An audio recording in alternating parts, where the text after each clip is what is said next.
Welcome to the NZ Travel Show, an interactive show where you can ask your NZ travel questions to the experts behind nzpocketguide.com, New Zealand's largest travel guide.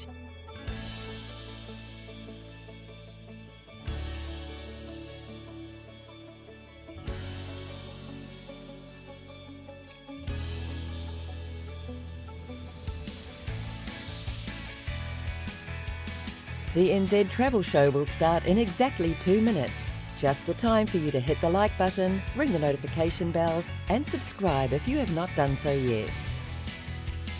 NZPocketGuide.com has over 3,000 articles covering all aspects of travelling in New Zealand, from a working holiday gap year to tips for a perfect family holiday. The site also features dozens of pre-made itineraries that you can use to plan your ideal trip in New Zealand.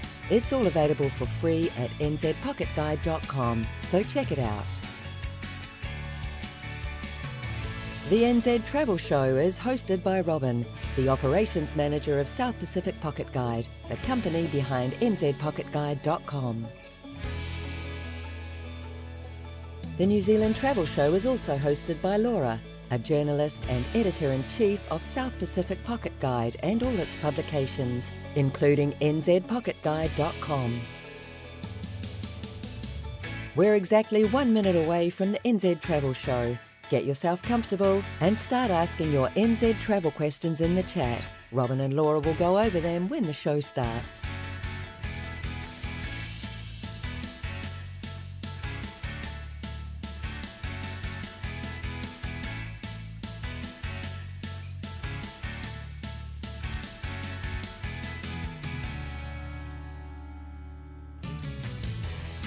In 30 seconds, our experts will be live from New Zealand to give you all the practical New Zealand travel tips you need, from the best transport options to the best accommodations and activities to choose for the perfect New Zealand holiday.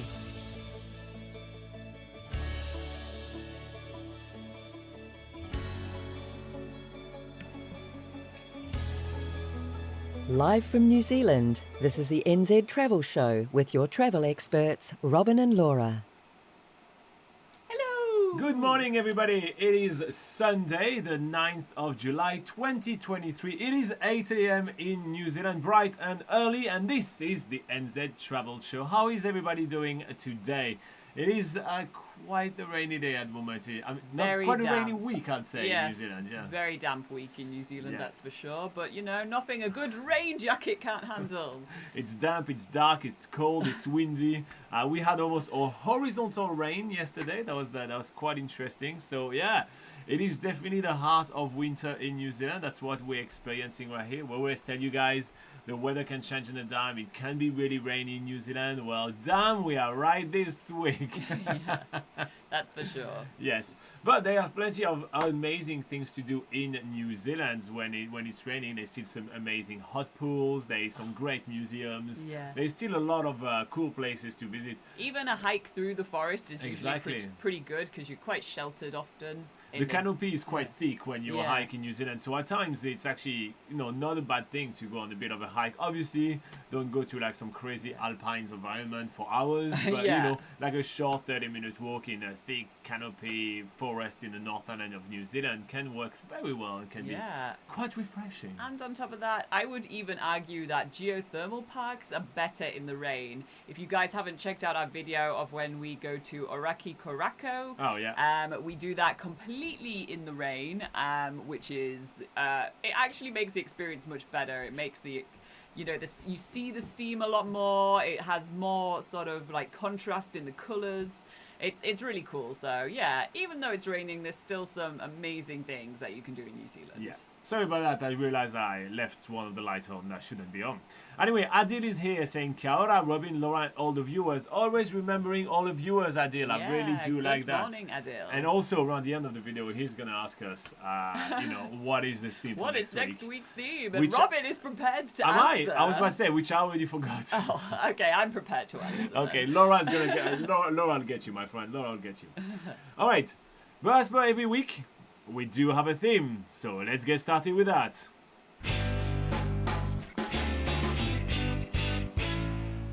Theme of the week. Theme of the week this week is the best countries to visit from New Zealand. So the closest countries to visit from New Zealand. So yeah, there is actually quite a fair amount of countries which are easy to explore from this isolated island that we call home right here in New Zealand. There is actually a wide variety of experience to have as well. Some deserts, some tropical islands, some sub-Antarctic island, and some very, very, very cold places that no one ever goes to, and everything in between. So yeah, that's what we're going to cover today. If you're coming to New Zealand and you're coming from the other side of the world, you may not want to make it just a trip to just see New Zealand, albeit it's a pretty amazing country, but you may want to explore other countries as well. So what we're going to be doing today is covering more of the extra countries outside of New Zealand. And something that not a lot of people know is that we actually own multiple travel guide, not just nzpocketguide.com. So we also have a lot of travel guide for some of the South Pacific islands. So we'll cover that as well because, well, we're not just expert in New Zealand, we're expert in many different tropical countries. So that is exciting. It is indeed. All right. So without further ado, what about we start with the first one? So the first country that we're going to be talking about is probably the one which is the most on the nose one. So we're starting with the obvious, guys. You'll have to forgive us on that one. And this is Australia. Australia. So she has a much better accent than me. Let's admit it. So Australia is 2,100 kilometers away from New Zealand, which is 1,300 miles. To fly to Australia from New Zealand, it takes about 3 hours, and yeah, there's many airlines that can take you there. Laura, what's Australia? What is Australia? Well, Australia, I mean, obviously it goes on this list. It really goes without saying. It's usually associated with New Zealand as its sort of, you know, big brother. And yeah, it would, if you're in New Zealand, it would be a crime not to go visit the Aussie brothers over there, or cuddle a koala, go snorkel in the Great Barrier Reef, check out some of those huge cities like Sydney, Melbourne, all the highlights. And yeah, it's often a lot of people are coupling a trip to New Zealand with a trip to Australia. So yeah, why not join them? So I spent a gap year in Australia. So I did live in Australia for a wee while. I lived in Sydney for a while, and I did travel through the Gold Coast area, which is kind of what every backpackers tend to do. Let's be honest, nothing new here. And yeah, Australia is quite different. I actually also went to Australia a few times for business afterwards when establishing myself in New Zealand. So Australia is is different in the sense of it's much more of a deserted place. It's very red. It's very dry. The feeling of when traveling around Australia compared to New Zealand is extremely different because of all the air, the temperature, and obviously the landscape. But something else which is really different with Australia compared to New Zealand is the fact that you've got to commute big time to go to places. So one of the advantages of traveling around New Zealand is that you can drive for 10, 15, 30 minutes and bam, you find something amazing, and then 10, 15, 30 minutes, bam, you find something amazing. And that's kind of like this road trip kind of style that you can get in New Zealand. While in Australia, you mostly base yourself in larger cities, let's say Sydney, Melbourne, Cairns, for example. And then from there, you're going to do some excursion to go a bit more out and go explore some different areas. And even, let's say, if you're in Sydney and you try to go to the Blue Mountains, which is a great place to do some hiking and all these kind of things, you still have to commute by train, and it will still take you a few hours, right? Which is very unusual for New Zealand, where usually you'll be able to see a lot of spots, while you drive or while you're on the way. So that makes Australia both, significantly different as a place to visit because it looks really different, but also as how you travel through it, as quite often you won't rent a car and you just fly to a place and either maybe rent a car or engage in a tour to visit a place. That said, it is probably the cheapest country to visit from New Zealand, as there are an ungodly amount of flights between Australia and New Zealand. Different airlines as well. Yeah. And the airline that tends to be the cheapest to fly to Australia will be Jetstar. All right, so that wraps it up for Australia. Let's move on to the next one. Yeah. First up, let's say a hi to somebody else. Yeah, let's say hi to Ayanda Nobatana saying, hello, family. Hello. I'm sorry if I butchered your name, Ayanda. But yeah, glad to have you here on the live show. All right. So yeah, remember guys, if you do have any questions about traveling in New Zealand, just make sure that you are putting them in the comments. We're here to answer all your questions. This subject that we came up with today is just something that we are talking about while we are in between questions. So yeah, feel free to go nuts. All right, let me prepare for the next one. Boom. Okay. All right, Laura, let's move on to the next one, and this one is Fiji. So Fiji is located 1,800 kilometers away from New Zealand, which is 1,120 miles to be precise. And the flight to Fiji from New Zealand is also about 3 hours. So it's about the same time that will take you to go to Australia that will take you to go to Fiji. But Fiji is pretty awesome, isn't it? Yeah, so Fiji is a huge island archipelago nation of 333 islands. So there really is a lot going on there. And Laura is going to name them all for us. No, I am not. Yeah, it's split into several island groups, which are easier to name. But yeah, going to Fiji, you can really experience a whole spectrum of travel experiences. You can go there to stay in luxury 5-star resorts or adults-only resorts. You know, like have a nice fancy tropical holiday. You can also go backpacking. So there are places where they actually have backpacker resorts where they still have that sort of dorm setup, but it's in a resort setting. So, you know, you can still experience that tropical holiday, but on the cheap, and experience that with like-minded people.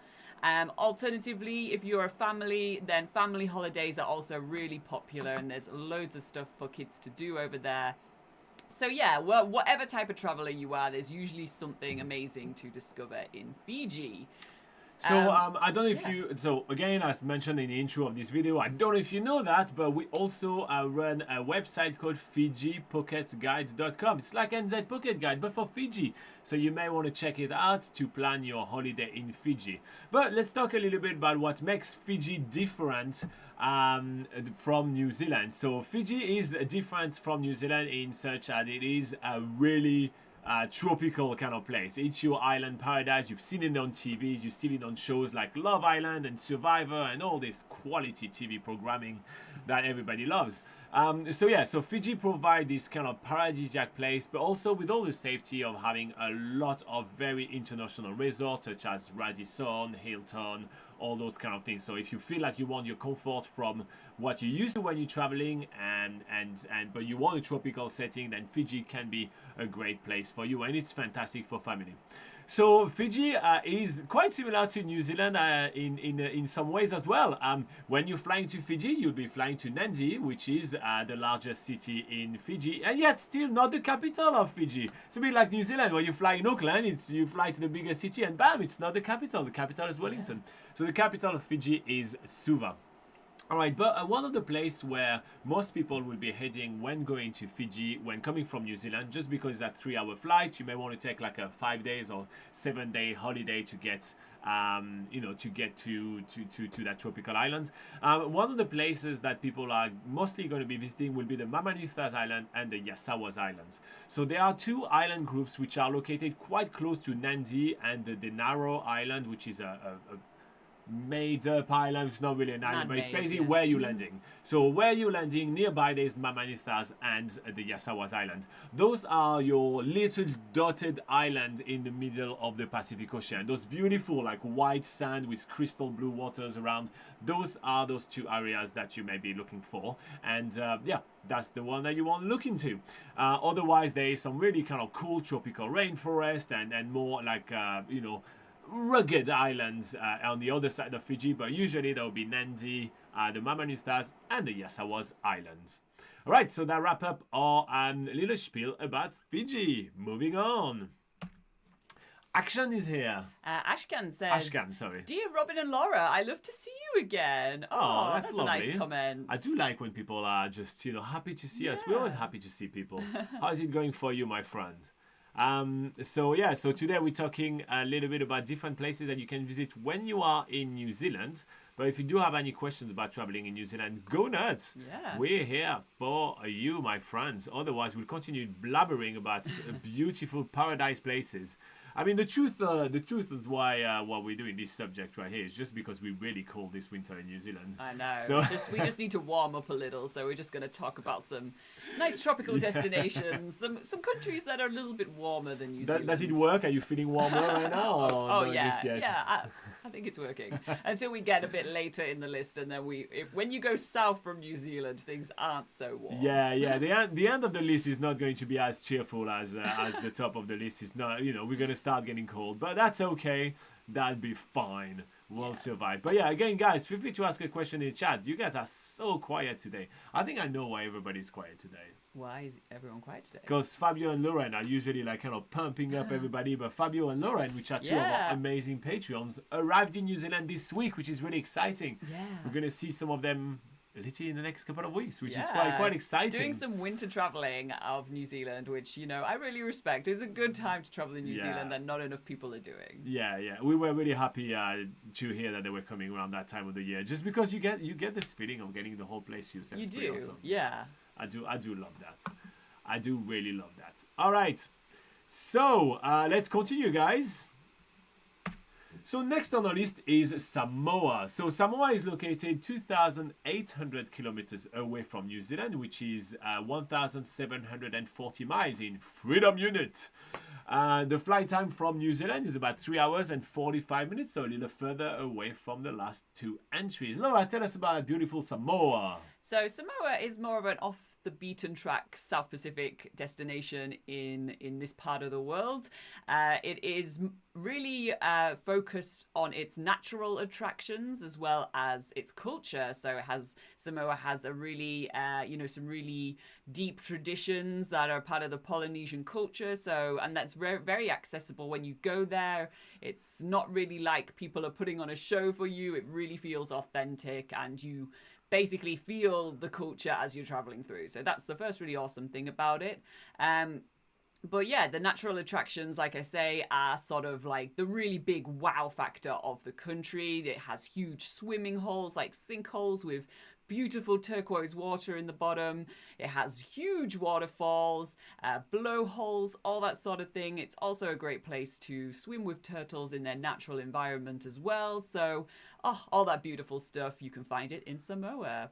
Robin, what's different about Samoa? So what's really different about Samoa is that it's more of an adventure kind of trip, right? So, although we did talk about Fiji, where, you say you can pamper yourself, you have all the comfort from home and everything like that, you won't really find that in Samoa. You're going to Samoa because you're seeking a tropical adventure. You'll have access to some, admittedly, the best snorkeling places, the best corals, the best turtles. Like, it's really amazing. The underwater world is pristine over there. However, you have to sacrifice a little bit of comfort from it. So that's kind of a bit of a trade-off, but it's definitely, in our opinion at least, definitely worth doing. So that's a little bit different from Samoa rather than a lot of the other South Pacific islands. That said, as Laura mentioned, the natural attractions are absolutely amazing, and the amount of tourists there is much lower than a lot of other countries. Therefore, you're gonna get this feeling like you have in New Zealand of getting the whole place to yourself. So if you really enjoy doing a bit of a walk in New Zealand and feeling that you have the whole place to yourself because you've seen no one doing that hike, this could happen to you when traveling in Samoa. Not necessarily everywhere, but this could happen to you, to have the whole beach to yourself, to have the whole kind of area or blowholes and all those kind of things to yourself. Another thing to keep in mind is that Samoa is relatively cheap when it comes to traveling, as in the South Pacific. So you'll be able to actually travel there even if you're on a budget. So if you're on a working holiday visa in New Zealand, if you're backpacking, well, Samoa is a fantastic option for you, as you'll be able to go there, travel around with a cheap rental car or with a cheap scooter, and stay in beach valleys for 20 to 25 bucks a night, be done with it, and just kind of like rough it up and enjoy one of the most amazing South Pacific islands that we've got to experience. Now, something which is common with Samoa is the fact that we have samoapocketguide.com. So if you want to head to samoapocketguide.com, you'll be able to find plenty of information about traveling in Samoa. And the guide is, as per usual, entirely free to use. Are you warming up, Laura? Is it warming you up a little bit? Yeah, it's working. It's working a little bit. I'm ready to go stay in a beach valet in Samoa now. Staying in a beach valet in Samoa. What is a beach valet, Robin? A beach valet, that's a good question. So a beach valet is, I wish I had a photo to show you guys, but a beach valet is basically a thatched roof propped up together by about 6 to 8 poles sticking out of the sands. And then about halfway through these poles, there is a wooden floor made of just wooden slats. And on there is a weaved mat placed on top of that. So if that helps you kind of picture it, there is no walls. There is nothing else than just you, a roof, and the beautiful elements. Usually that's located on the beach, which is amazing. Yeah. And you've got basically the whole place to yourself. I like saying that, but it really feels that. And at night, in many beach valleys, not all of them, but at night, you can actually use fronds. No, how do you say these big leaves that they use to put around? They use like bandana sleeves. Yeah, so they can put some, or even they put some they put some woven, like hand woven blinds that they've prepared, so they can put some blinds around you. So you can have makeshift walls. Yeah, you can have makeshift walls at night in some of them, but the whole experience of staying in the beach valet is really more experiencing I'm staying with the elements. And you won't get rained on because you got a roof, but you get when they say like beachfront resort and all those kind of things, right? You don't really often like hear the sea continuously, but this one you are literally on the beach. Yeah. So that's basically what it is. And the little bit of comfort elements, they do put a mattress in there for you. Yeah, when it's a tourist, when it's local, when you travel as a local, right, you just get the mat and that's where you sleep on. But as a tourist, they will give you a thin kind of mattress. Like a foam mattress and a mosquito net as well. Yeah. Some light sheets. But that's all you need really because it's so warm and so humid and so nice. So very hot in Samoa. But yeah, all right. So that was Samoa. Should we move on to the next one, Laura? We shall. All right, so next up on the list, we have beautiful Tonga. So Tonga is a kingdom located in the center of the South Pacific. It's located 1,900 kilometers away from New Zealand, which is 1,180 miles in freedom units. And the flight time from New Zealand is 3 hours. Okay, so Tonga is another one of those archipelago islands which has 176 in total, but only 60 of those are inhabited. 176 what? Islands. Islands. She didn't say the words, but here you go, islands. Thanks for filling in the gaps. It's split into mainly 4 main groups, but there is another group very far away. So you have Tonga Tapu, which is your sort of main island group that you arrive in off international flights. There's also Vavau up north. There's Hapai in the middle. You have the one island of Eoa on the eastern side. What I don't understand is why it's not part of Tonga Tapu, but that's fine. It feels like it's I guess it's a little. It's a 10-minute flight to get there. It's a Waiheke Island in Auckland. Yeah, and then finally there's the Niues, which are really far flung, very much up north. Actually closer to Samoa than they are to Tonga, but they are part of Tonga as well. So yeah, that's and it's also the Kingdom of Tonga because it does have a monarchy. There is the King of Tonga there, so that's also a big part of the pride and culture of Tonga, which again is an island nation where you really get an authentic feel for the culture there. There's sort of it's is what you get. There's no sort of big spectacle there. It's very much down to earth country to visit. And of course, one of the biggest activities that you can do there is swimming with humpback whales. So this is one of the rare countries in the world where it is legal to swim with humpback whales. They have many boat operations and sort of where they are specially licensed to do whale swimming. So that's the main thing that you can do there. But on top of that, there's a lot of history there. There's some really interesting historical places to visit. They have sort of stone structures, which is kind of known as like the Stonehenge of the South Pacific. The Hamonga. Yep. So you can visit things like that. There's also palaces and tombs to do with ancient kings, that sort of thing. And queens. And princesses. Yeah, of course. Yes. Thank you. Thank you, Robin. And also, yeah, of course, it's a tropical island. So you get your beaches, you get your beautiful snorkeling, you get beautiful warm waters, all that sort of good stuff. So all of that is available in Tonga. But what makes it different from New Zealand? Is there anything I can add to that? Amazing. So I think the thing I really want to stress when traveling in Tonga and what makes it really different than, for example, New Zealand is that really in Tonga, what you see is what you get, as Laura was saying, right? It's going to be your no-frill holiday. And in many cases, you'll have to get to Tonga to be able to sort anything out there. We try to help you as much as possible on our travel guide, which is located at tongapocketguide.com. Believe it or not, we have a guide for everywhere. That's crazy. But yeah, so we try to help you as much as we can on the guide. We're actually heading there, in a few months again to do some updates to the website, which is quite great. I'm looking forward to getting warm over there, except that we're going to go there when it's going to be summer here anyway, so it won't change anything for the weather. No, that's not true. It's going to be warmer. I am ranting. Let's move back on. Wrapping it back up right here. Focusing too much on the weather here. I know, focusing too much on the weather. But yeah, so in Tonga, right, you'll get a very authentic experience. People are hand on heart, absolutely fabulous there.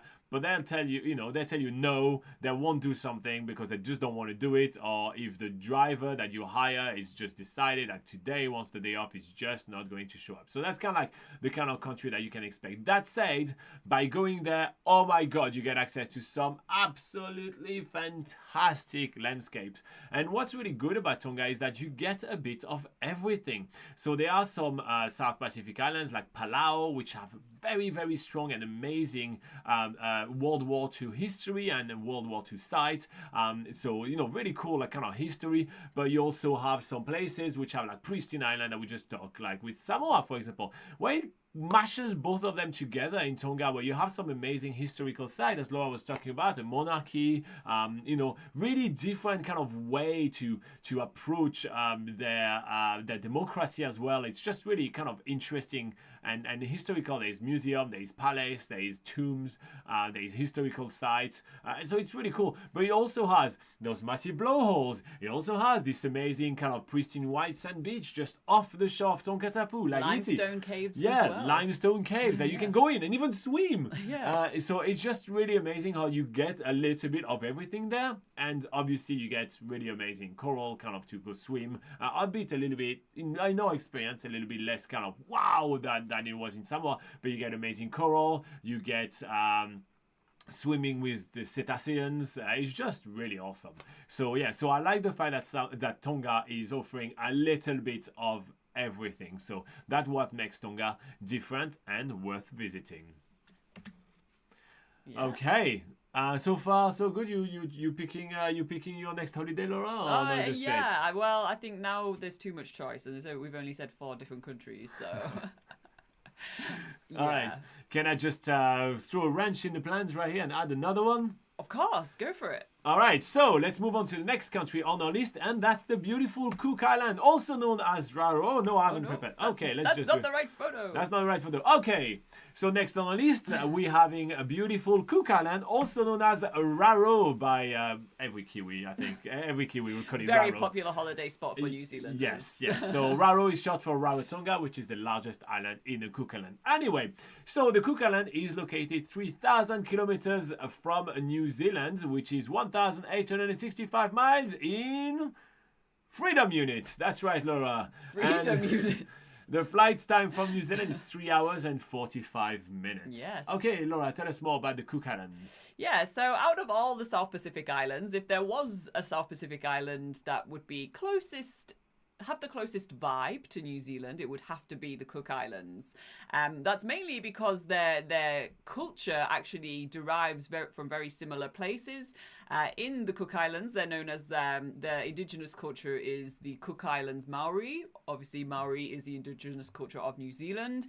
They can even trace, many people in New Zealand can trace their family history back to the waka or the waka that which are the canoes that left from the Cook Islands. So yeah, there's obviously a lot of synergy there. There's a lot of things that you'll sort of recognize. If you are coming from New Zealand, you'll be like, oh, that's quite similar to New Zealand. So, but you know, on the different side, it's a tropical island, so you get much better weather in the Cook Islands.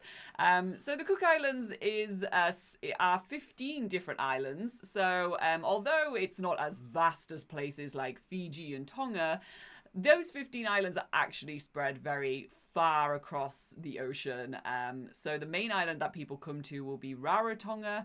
This is, although it is the main island, it's still very small. You can travel around it in less than an hour. It's about... So yeah, it will take you less than 45 minutes to actually drive the entire circumference of Rarotonga Island. Yeah, so that's the main island. And the speed limit is much lower. The speed limit is like 30 km an hour or something like that, so yeah. Yeah. However, the tourism industry in Rarotonga is quite well developed. There's many different accommodations you can choose from. It's mainly for your sort of mid-range to luxury.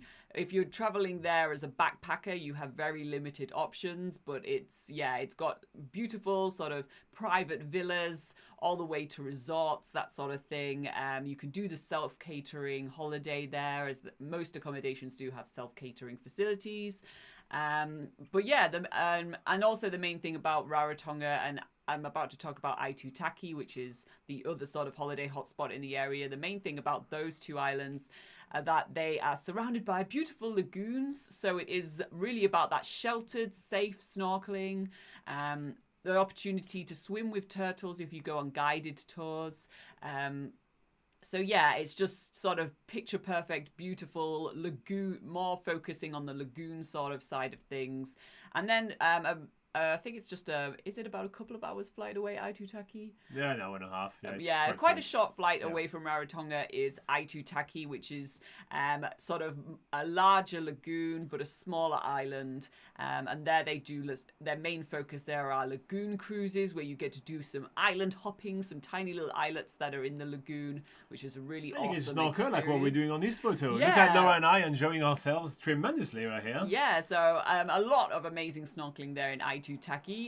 If Robin and I were to choose our favorite island out of the both, I would say that we probably would choose Aitutaki, but Rarotonga is the easiest and cheapest one to get to, so that's obviously the one that you arrive in internationally, so always worth spending some time in Rarotonga as well. Yeah, well, Joey, one of our Patreon, went to Rarotonga and really enjoyed it, so... Yeah, maybe Robin could talk a little bit about how it is different to New Zealand. All right, so what makes the Cook Islands stand out? First up, cookislandspocketguide.com. You can check it out. There's a full travel guide. I feel like I'm making that jokes every time, but yes, we have a full travel guide for you again, and we're talking hundreds of articles, right? Anyway, so what makes the Cook Islands different from New Zealand and from the other kind of places that we've mentioned so far? Is that, well, it is not that different, and that's one of the appeal, right? As Laura was mentioning, it's kind of like New Zealand but tropical, and so therefore it's a very easy kind of holiday to go to. I'd say out of all the places that we mentioned so far, it's your easiest holidays. They use the New Zealand dollars, so you don't even have to do any currency conversion. You can use your card from New Zealand if you open a bank account here. It's absolutely fine. And you go there, and it's just very simple. You get all type of different accommodations. You can go budget to luxury. And when you want to do some of the best activities to do there, such as snorkeling and all that, you're in sheltered waters. You're in lagoon. You're not in the open seas. When I was talking about Tonga, when I was talking about Samoa, in most places, when you're going to go snorkeling, you are in the open ocean. It is a very different feeling to be in the open ocean than to be in a sheltered lagoon. And therefore, you may be able to, do more if you're not like a super strong swimmer or anything like that. So the Cook Island is kind of like your easy out. Plus, on top of that, the Cook Island is extremely well connected to New Zealand, and there is very regular flights. And because it's your kind of like easy escape holiday from New Zealand, the prices are relatively competitive to be able to go there. So you'll be able to score yourself a cool trip to the Cook Islands, but it's going to be hot. It's going to be a cool trip, but it's going to be hot. Yeah. All right, so that wraps up the Cook Island. Moving on.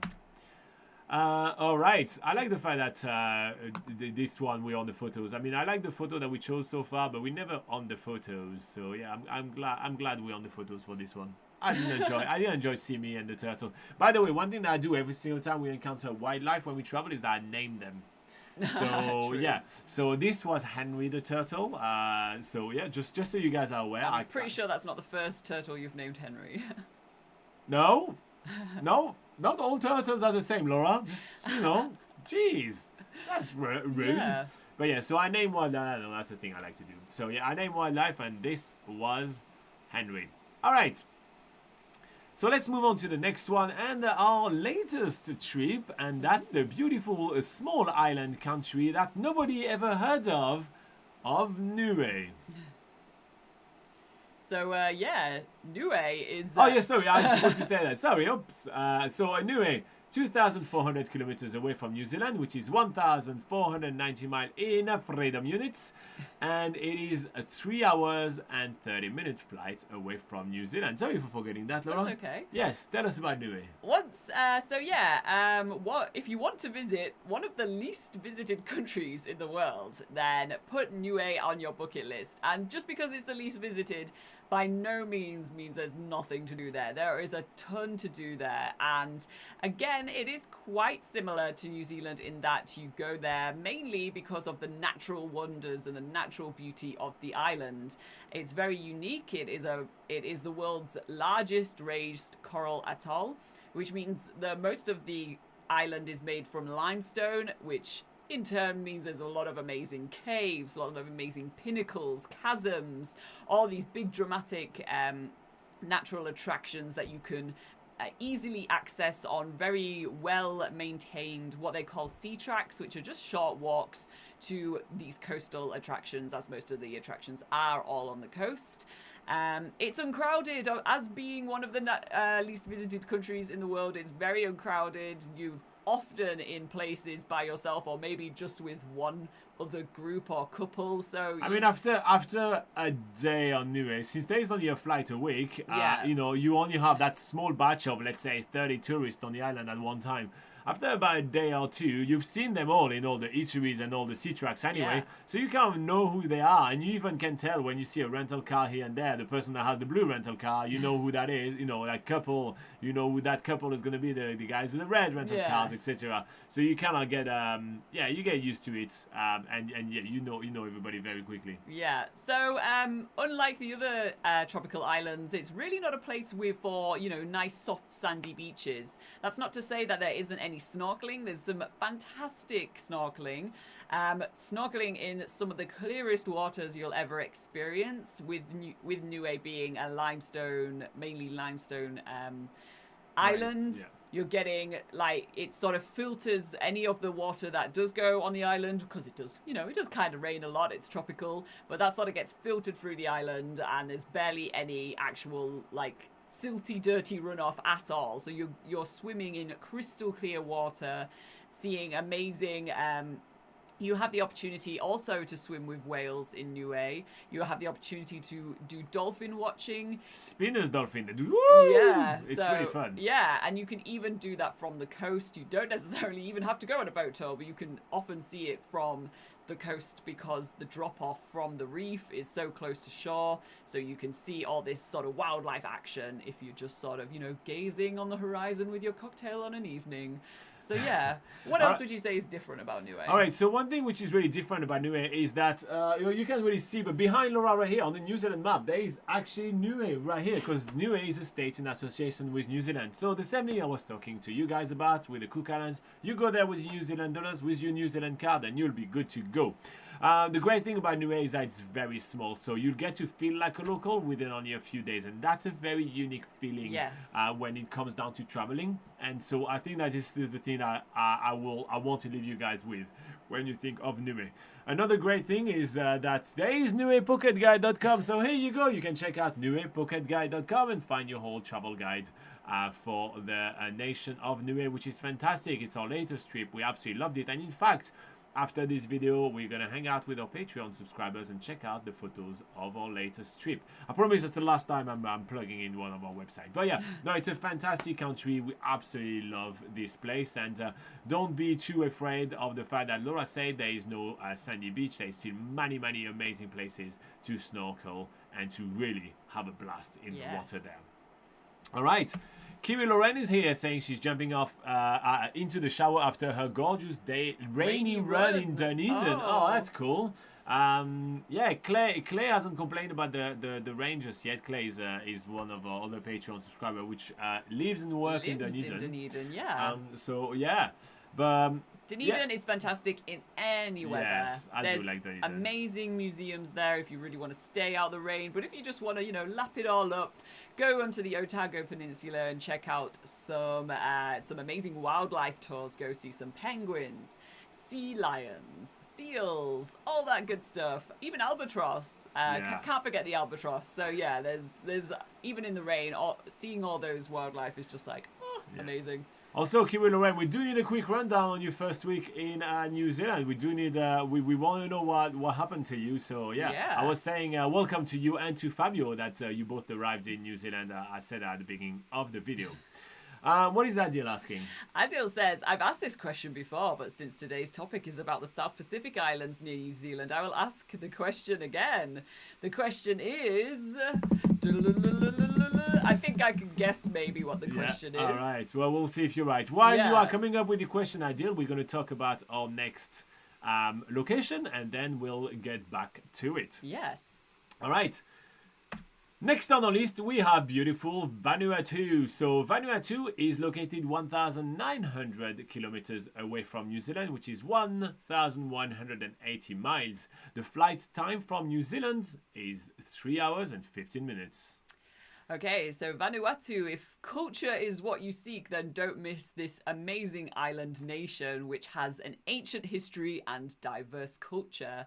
So if you visit villages, each different tribe will stay true to their original traditions, and it is one of the places where you can see the famous land dive. So this was said to be the inspiration, in fact, for bungee jumping, which was invented in New Zealand. That's crazy. Yeah, Vanuatu is also very famous for its active volcanoes. So if you want to actually see volcanoes where you can literally see the lava raging and bubbling, that sort of thing, then Vanuatu is definitely one of the more adventurous countries that you can visit in the South Pacific. But Robin, what makes it different? What makes it different is that Vanuatu is actually a country where you're going to be speaking French. That's very different. So it's Vanuatu is a mix between French culture and Kanak culture, which is the local culture there. And the Kanak culture is still rich, vibrant, and thriving, which is quite amazing. As quite often when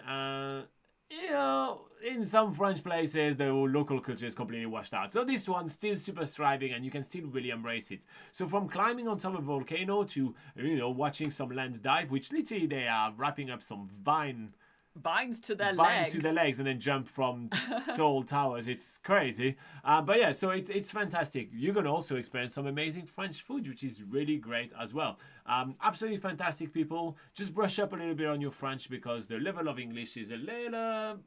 not everywhere perfect. All right, so that's it for Vanuatu. Let's move on. All right. So, Adil is asking, are the islands that we're spoken about wheelchair accessible? So, well, you're talking countrywide, right? So it's really hard to actually say, is the whole country wheelchair accessible or not? That said, a lot of those islands have a minimal amount of decent infrastructures. So if you wanted to travel to any of the South Pacific Islands and need many locations to be wheelchair accessible. My go-to would be Fiji, as some more of the resorted area will have some wheelchair facilities. That said, even then, not all the activities will be accessible. As we mentioned, even when we talk about New Zealand, not all of them are wheelchair accessible. So there is always, you always need to pick and choose what you can be doing. Yeah, there's also Australia as well, which we mentioned of course, at the Australia. beginning. I forgot that. I was so in the islands right here. I apologize for that. So yeah, Australia is obviously much more developed and has some obviously infrastructure for wheelchair users. But like Robin says, going to these smaller islands, a lot of them are less developed and their wheelchair infrastructure is very, very limited. All right, so Kiwi Loren says, I was in heaven running along the Esplanade. It was flat like home, but we're heading up to Baldwin Street shortly, so I'll be eating up my words in no time. Laura, what is Baldwin Street? Tell the good people why is Kiwi Loren going to suffer. Yes. Baldwin Street is in the world records of being the steepest... The Guinness World Record book, right? Yes, Guinness World Records being the steepest residential street in the world. So, yeah. Why steepest residential streets? Is there a steeper commercial streets? That's how it's sort of labelled. Okay, interesting. I guess, they have to be specific. There might be a steeper... Like what, shopping street? Like commercial streets? I don't know. But yeah, that residential street is more specific, I guess. Yeah, so fine. Steepest street in the world is what most people know it as. Lawrence is here. How are you doing, Lawrence? How is it going for you in Boston? We have buckets of range right here to send you if you're interested. It is absolutely horrible here in New Zealand today. Weather-wise, the country, though, is beautiful. She says, hello, Laura, Robin, and everyone here. I hope you're enjoying your time, Kiwi Lauren. I bet she is. She's going to eat her words, but with happiness. Yes, I do hope she actually runs up Baldwin Street. Oh, my God. And records it. Yes, Kiwi Lauren, phones in the front and run up Baldwin Street. I just want to see how high you're going. And then you turn the phone and you show us that you did 10 meters. Yeah. All right, so as you guys continue with your comments, we'll continue with our coverage of places which are very easy to visit from New Zealand. All right. So next on our list, we have New Caledonia, which is one of the closest places to visit from New Zealand. It's only 1,500 kilometers away from New Zealand, which is 930 miles. The flight time, though, is about 3 hours. Laura, tell us about New Cal. Yeah, New Cal is how they sort of call it here in New Zealand. But yeah, it's a place where you could experience a fusion of European and Polynesian cultures there, as this is more of a French-influenced country. Ooh la la. Ooh la la. So yeah, with that, expect to enjoy some good food, some amazing beaches, and obviously a place where relaxation is the priority. So if you're looking for somewhere to relax in a sort of, Euro Polynesian flair, then that's kind of what New Caledonia is all about. And because of its proximity to New Zealand, it is one of the more affordable places to get to from New Zealand. And phases on the to get to, because when being in New Caledonia, it's not as cheap.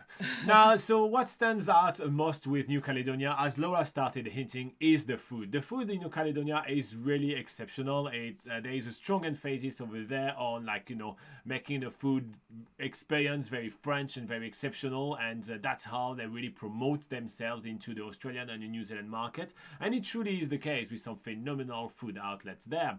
Another great thing about New Caledonia is the fact that, despite the fact that it's only just one really big island, with a couple of small, but it's mostly one really big island that you're going to be experiencing when you go to New Caledonia, there is still some really cool island experience which are significantly different than a lot of other places, such as l'Île des Pins, which is an island with massive pines, it looks really striking and very different, right? So you can have some very different experience than what you used to around the South Pacific or in New Zealand, and pair that with amazing French food and Polynesian culture, and bam, you've got an epic mix.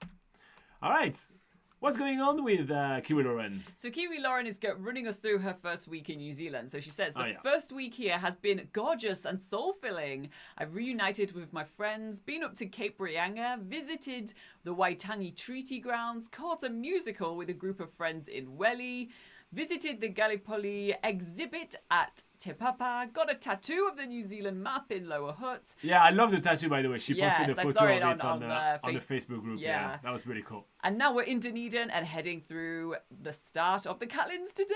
Oh, that's so exciting. Oh, that sounds like an amazing first week in New Zealand. That's not even a week. That's like 5 days and she's done like 3/4 of the country already. That's awesome. Amazing. That's really good. And I'm glad that you did manage to get up north, as you were obviously a little bit unsure whether that road would be open. So yeah, glad you made it. Wow. So far, of all those things, I think the most exciting part for me of everything you've done is definitely gonna be like the fact you're going to the Catlins today. Oh, I'm very excited for you. I absolutely love the Catlins. With amazing wildlife, sea lions, seals and penguins and petrified forests and caves and stunning forests, waterfalls. Like, the Catlins is just an absolute paradise. She says, I don't mess around. We're packing it all in. That is the way to do it. I know. I feel like she's going to need a holiday from her holiday. Yeah, you kind of do. New Zealand's not a place where you relax on holiday. Yeah, that's what we're talking about. That's what the other islands are for. But New Zealand is definitely a go sort of destination. Yep. All right, so let's talk about our next island while you guys continue with your comments. Kiwi and keep on telling us what you're the most looking forward to and everything. I absolutely love it. All right, so next up on the list, we have the warmest place. Next up on the list, we have the coldest place that you can find in pretty much the whole world. And that is Antarctica. That's right, New Zealand is one of the places where you can set off to an Antarctica expedition. Antarctica is located 2,600 kilometers away from New Zealand, which is 1,615 miles. And the flight time is about 5 hours if you're on the fly, but most time you'll take a cruise. Yes, if you want to go freeze yourself stupid, then Antarctica is within flying distance of New Zealand. However, flights for tourists aren't all that common, although Christchurch is one of the gateways to Antarctica, and that's where a lot of flights do leave to go to Antarctica. Usually they are for, work reasons, scientists and that sort of thing. So just hopping on a flight and visiting Antarctica isn't really common. However, what is more common from New Zealand are taking cruises to Antarctica and often visiting some of the subantarctic islands on the way down. So that is available and something that you can look into, and those cruises usually depart from places like either Christchurch, Dunedin, or even Bluff at the far bottom of the South Island. So Robin, how is Antarctica different from New Zealand? Well, it couldn't be more different. Let's be honest. Antarctica is a desolated place. It's a continent of itself, like Australia was before.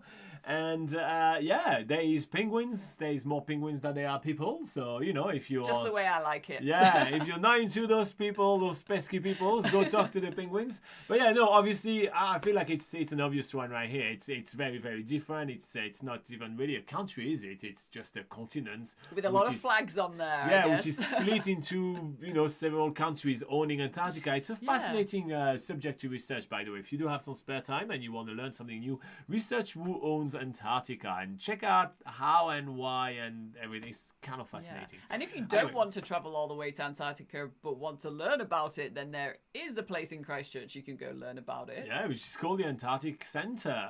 You can learn a lot about Antarctic in there and have a bit of an Antarctic experience where they literally put you in a massive freezer, put down the dial, make you really cold and say, "You're done now? Do you want to get out?" So that's kind of how it works because, it's what Antarctica is all about. But no, one of the main things that's going to make your experience in Antarctica very different is the fact that for the vast majority of tourists, you'll get on a cruise. So you have to want that type of cruise experience, and you have to want that type of extreme cruise experience, which is not that cruise which is, perfect comfort all the time and great weather and everything. You've got to pack heavy, you can't pack light. Yes. And but the great thing about those cruises is that you do a lot of different things. You have some Arctic jump when they will get you to jump in the water and everything. They give you all the proper gears, obviously. But so you've got a lot of different experiences. They keep you really busy, but it is very intriguing. It is not the typical kind of cruise. It's not the typical kind of place to visit. So I think actually what makes it more different than New Zealand is that it is one of the more unique places on Earth. So here's what Antarctica is. It's that different of New Zealand. It's one of the uniquest places on Earth. Put it on a t-shirt. All right, moving on. What is going on right here? Yeah, Laura, sorry, I wanted to ask. Antarctica, is it something that you kind of keen on going? So we haven't been to Antarctica, in all honesty. I don't know if I'm that keen to go. I think it's a place that I like to be left unvisited. But yeah, well, obviously, although our mantra for people that sort of live in New Zealand is usually if we are traveling now, we tend to just go to places that are nearby, as we have had already the unique experience of being able to travel across the world and do that sort of once in a lifetime sort of huge flight to go to somewhere else. But when we are based somewhere, we're a bit more environmentally conscious now, I would say, and Antarctica is obviously one of those places that is impacted the most when it comes to climate change, that sort of thing. So also it's a very fragile environment. I would say that me personally, just my personal opinion, and the choice I make for myself is that I wouldn't travel to Antarctica because, well, I guess once you go there, you would realize, oh yeah, the ice caps are melting and all those polar bears and penguins have limited places to live. So I don't really want to. And taking a cruise, obviously, there's going to be a huge carbon impact on that. So personally, for me, I feel like I'm lucky enough in my life to not have to reach out for that experience. So I think I'm going to leave it to the penguins for now. That's just my personal opinion, though. How about you, Robin? No, I wholeheartedly agree. Nice. We will not be putting Antarctica on our list of places to visit. No Antarctica pocket guy coming anytime soon. No. All right, everybody. We're going to be doing now 10 and more. So it's going to go a little quicker. We're just going to give you a very quick introduction of each of those places. So you have a bit of a knowledge of a few more places to visit from New Zealand. And we'll sneak in a bit of a cheat somewhere. All right. Next up on the list, we have Hawaii. Hawaii is located quite far away from New Zealand. It's 7,000 kilometers, which is 4,350 miles. The flight time is 8 hours and 35 minutes. Yeah, so Hawaii is, although if you don't mind traveling further afield, it is an alternative Pacific paradise trip. You can combine the unbeatable service and connections of the US. So that obviously, I don't want to step on Robin's toes of how it's different to New Zealand, but that is a way that it's quite different. You get this different sort of US service for New Zealand.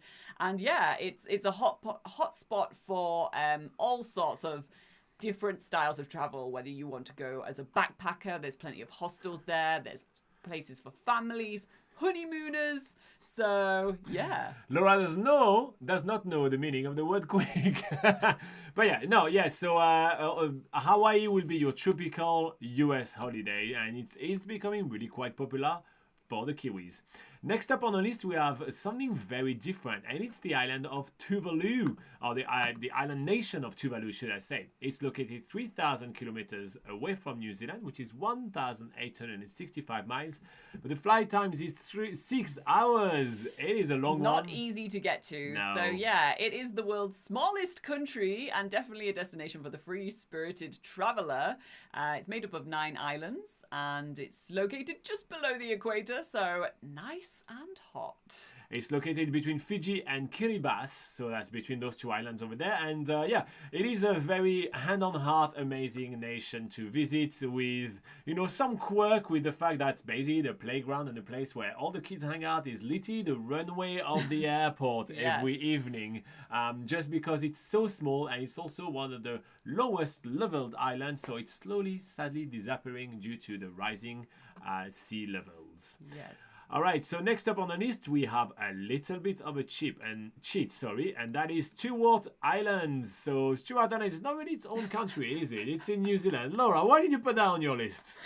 Well, it kind of feels like you're going to a different country when you visit Stewart Island. It is technically classed as a sub-Antarctic island. It's just a quick ferry ride from Bluff at the bottom of the South Island. But yeah, once you get there, it has an odd sort of like, some of the beaches visually look really tropical. The water's really clear, that sort of thing. But then it's freezing. And it's really cold. Well, it's kind of cold, but it is also a dark sky sanctuary. So it's an amazing place to see the southern lights as well as beautiful stargazing. And what makes it different is that it's only a very short ferry ride from the mainland of New Zealand, so it's an easy island escape. It is. Moving on to the Antipodes Islands. So it is also an island with a few islands which are actually part of New Zealand, isn't it? Yeah, so these are true sub-Antarctic islands, and again, the best way to go see these islands is to go on a cruise. There are many cruises departing from more Dunedin and the Bluff area that visit various different New Zealand sub-Antarctic islands. Once you go there, you get to see penguins, and guess what? More penguins, probably some seals and sea lions as well. All right. So this wrapped up this video about the best islands and countries to visit from New Zealand. There's much more information on NZ Pocket Guide. I've got a link for you guys just right below this video, so make sure to check it out. Okay, and that also wraps up our video of live show right here. Thank you very much for all of the few of you that have joined us. We've got a total of 11 comments in an hour of Jibber That has to be that is the lowest. The lowest amount of comments we've ever received. We may have to make those live show a bit less frequent, I think, because it looks like it's deeply unpopular at the moment.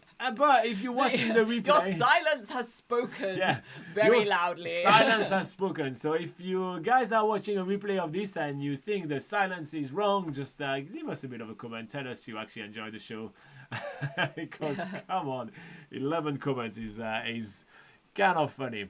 Adil is asking, what's the theme for next week? Laura, you said you were prepared. Yeah, so the theme for next week, we are going to actually take you through the process of doing the passenger arrival card for when you arrive in New Zealand. We actually got full filming of the whole thing, filling it in, what sort of questions you would be getting, and what are the, usual answers people usually get, but also ensuring that, you do declare things that you need to declare. So we just go through all those sort of things that people are usually a little bit confused about in the next show next week. Here you go.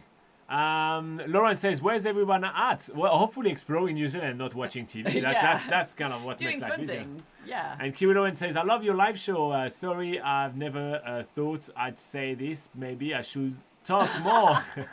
That is okay, Kiwi Lauren. You are having the time of your life right now. Oh, make sure you enjoy yourself. We are not pulling anyone who's actually, actually have stuff to do to come and comment on our live show. It's just unusual that we have so little comments. Yeah. But, it happens. Rarely, but it happens. So, if it's to do with the subjects that we're talking about or anything, then, you can always let us know. We do enjoy some good feedback or some bad feedback or any type of feedback, really, because it always helps us improve. Say, I don't talk as much when I feel like you're already presenting something. If we do have more back and forth, people maybe will chat more. I was doing a lot of listening today. Yeah, maybe that's what it is. Yeah, maybe. Yeah. All right, speaking of back and forth, we have a fun Patreon live show at the ready for you guys because it's happening right now, and we'll look at our photos from Niue. See you in a jiffy. Bye-bye. See you.